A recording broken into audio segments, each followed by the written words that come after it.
पर उपस्थित मेरे सलाहकार श्री राजीव राय भटनागर जी, अतिरिक्त महानिदेशक केंद्रीय रिजर्व पुलिस बल श्री नलिन प्रभात जी,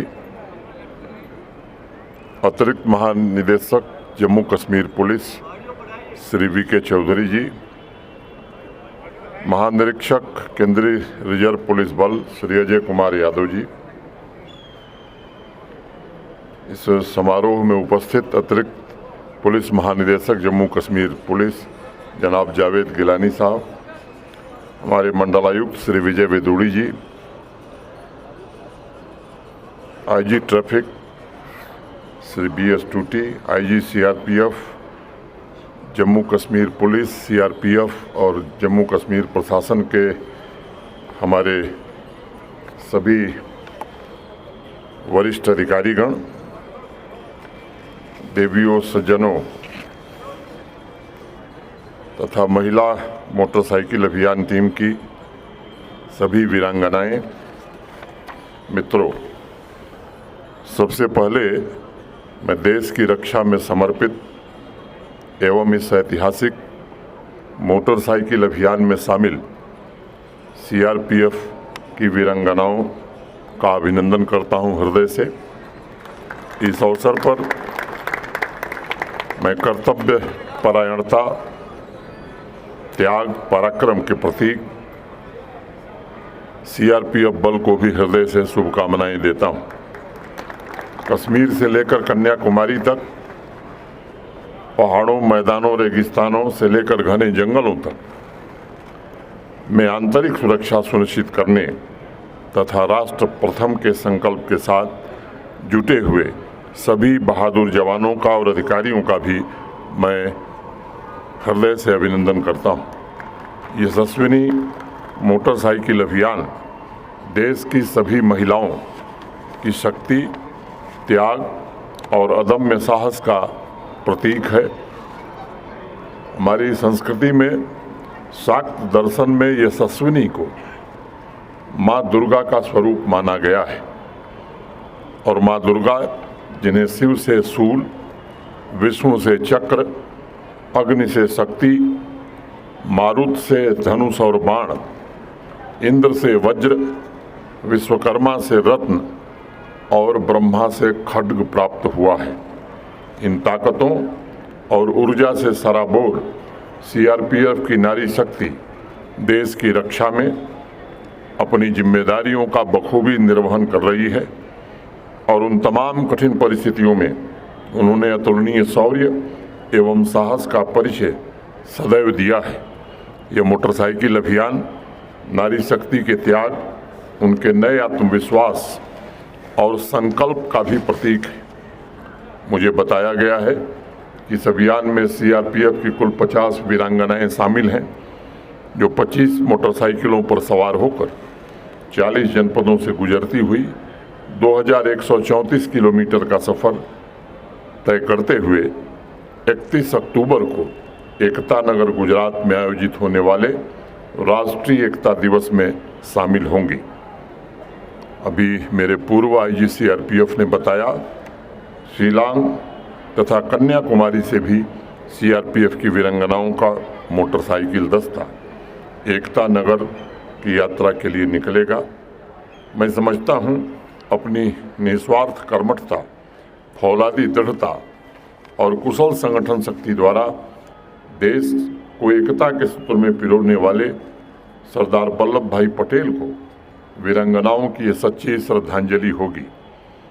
सरदार वल्लभ भाई पटेल हमेशा हृदय की एकता की बात करते थे और आज़ादी के पश्चात 1948 की एक सभा में उन्होंने कहा था, भारत के सभी वीरों का यह कर्तव्य है कि वे देखें कि विकास की गति पीछे न जाकर आगे की ओर रहे। सरदार पटेल का यह दृढ़ विश्वास था कि यदि हमें दुनिया में अपना सम्मानजनक स्थान प्राप्त करना है तो ये केवल कहने से नहीं हो सकता, बल्कि इसके लिए हमें हर क्षण मेहनत करनी होगी। मुझे विश्वास है कि इस यात्रा से जो संदेश निकलेगा वह देश के लोगों को लगातार नई राह दिखाएगा और एकता अखंडता को मजबूत करने के लिए समाज के सभी वर्ग जरूर सामने आएंगे। मित्रों, बेटी बचाओ बेटी पढ़ाओ अभियान नारी शक्ति के गौरव को पुनर्स्थापित करने के लिए तमाम इन इनिशिएटिव के माध्यम से भारत के सम्माननीय प्रधानमंत्री जी ने आधी आबादी में एक नए प्रकार का आत्मविश्वास पैदा किया है। आज लगभग हर क्षेत्र में हमारी बच्चियां नई चेतना, नई उमंग, नए उत्साह और नए संकल्प के साथ अनेक बड़ी बड़ी उपलब्धियां हासिल कर रही हैं। महिलाओं के हकों की रक्षा के लिए पूरी संवेदनशीलता के साथ अधिकारों एवं कानूनों को देश में सशक्त बनाया गया है। मुझे अत्यंत प्रसन्नता है कि अभी 2 हफ्ते पहले ही भारत की संसद ने महिला नेतृत्व में देश के विकास के सपने को पूरा करते हुए नारी शक्ति वंदन अधिनियम के द्वारा देश की आधी आबादी को उनका हक दिया है और मेरा विश्वास है कि 33% प्रतिनिधित्व देकर बेहतर भविष्य के सपने को सुगम बनाने का प्रयास देश की संसद ने किया है।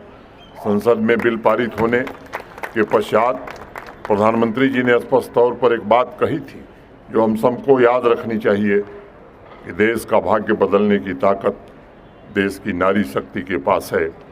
आज़ादी के पश्चात अनेक दशकों तक महिलाओं की सुरक्षा, सम्मान और उनके अधिकारों के प्रति अगर कोई उदासीनता देखी गई तो मैं समझता हूं कि अब हमारी देश की माताएं, बहनें और बेटियां देश का इतिहास गौरवशाली बनाने में पूरी शक्ति से जुट गई हैं और आज वो कह भी रही हैं कि तुम मेरी आवाज़ दबा नहीं सकते, मेरे लिखे हुए अल्फाज मिटा नहीं सकते। जम्मू कश्मीर में भी 7 दशकों तक नारी शक्ति की स्वतंत्रता, उनकी आकांक्षा को निश्चित रूप से वह अवसर नहीं प्राप्त हो सका था। जम्मू कश्मीर के प्राचीन इतिहास में एक दौर था जब यशोवती, सुगंधा देवी, दिद्दा, कोटा देवी, शिला, बीबी हौरा, गुल खातून, लाल देद, हब्बा खातून, हफीजा मरियम जैसी महिलाओं ने समाज को नई ऊर्जा प्रदान की थी। बाद के वर्षों में किन्हीं कारणों से हमारी बहनों की उड़ान या कैद की गई या रोकी गई, मैं नहीं जानता, लेकिन किन्हीं परिस्थितियों में वो आगे नहीं बढ़ सकी। आज मैं कह सकता हूँ कि सभी बंधनों से मुक्त हमारी बच्चियाँ, हमारी बहनें जम्मू कश्मीर के विकास में अपना पूरा योगदान दे रही हैं। आधी आबादी को सर्वोच्च प्राथमिकता मिले, इसकी कोशिश भी की जा रही है। आज एकेडमिक्स में जहाँ भी मैं जाता हूँ, हमारी बच्चियाँ सबसे अच्छा प्रदर्शन कर रही हैं, चाहे वो रिसर्च हो, इनोवेशन सेक्टर हो। मैं देखता हूँ कि आज वो हमारे जम्मू कश्मीर का नेतृत्व कर रही हैं। बिजनेस सेक्टर में भी उन्होंने सफलता के नए कीर्तिमान स्थापित किए हैं। स्पोर्ट्स के फील्ड में भी बच्चियों ने अनेक कीर्तिमान आज स्थापित किए हैं। आज जिन इलाकों में सामाजिक आर्थिक विकास में महिलाओं की भागीदारी सबसे अधिक है, वहाँ अलग तरह का बदलाव नजर आ रहा है जो समावेशी है, भविष्य उन्मुख है। करुणा, ममता, संवेदनशीलता के साथ वो जम्मू कश्मीर की नई गति को आगे बढ़ाने में सहयोग कर रही हैं। इस वर्ष के स्वतंत्रता दिवस पर मैंने महिलाओं के नेतृत्व में जम्मू कश्मीर की तरक्की हो ऐसा वातावरण तैयार करने की बात कही थी। आज इस अवसर पर मैं सभी बहनों, बच्चियों और माताओं को आश्वस्त करना चाहता हूं कि उनकी अपेक्षाओं को पूरा करने के लिए जम्मू कश्मीर प्रशासन पूरी संवेदनशीलता के साथ आने वाले दिनों में काम करेगा। जम्मू कश्मीर विकसित भारत की यात्रा में विकास एवं प्रेरणा का एक नया स्रोत बने, इसकी हर कोशिश की जाएगी। आज विभिन्न सेक्टर्स में हमारी साख बढ़ी है तो उसके पीछे भी हमारी बच्चियां हैं, हमारी बहनें हैं।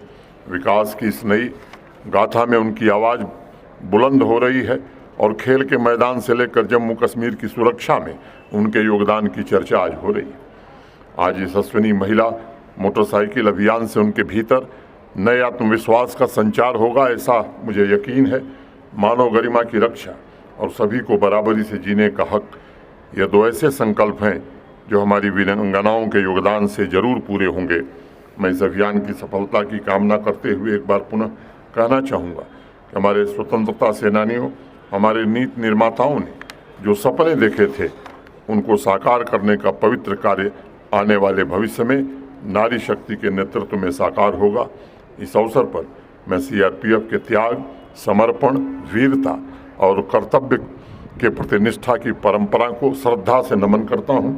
शांति की रक्षा, देश के आदर्शों का संरक्षण और आत्मनिर्भर भारत की यात्रा में अपने सतत प्रयासों से सीआरपीएफ ने बहुत ही अतुलनीय योगदान दिया है।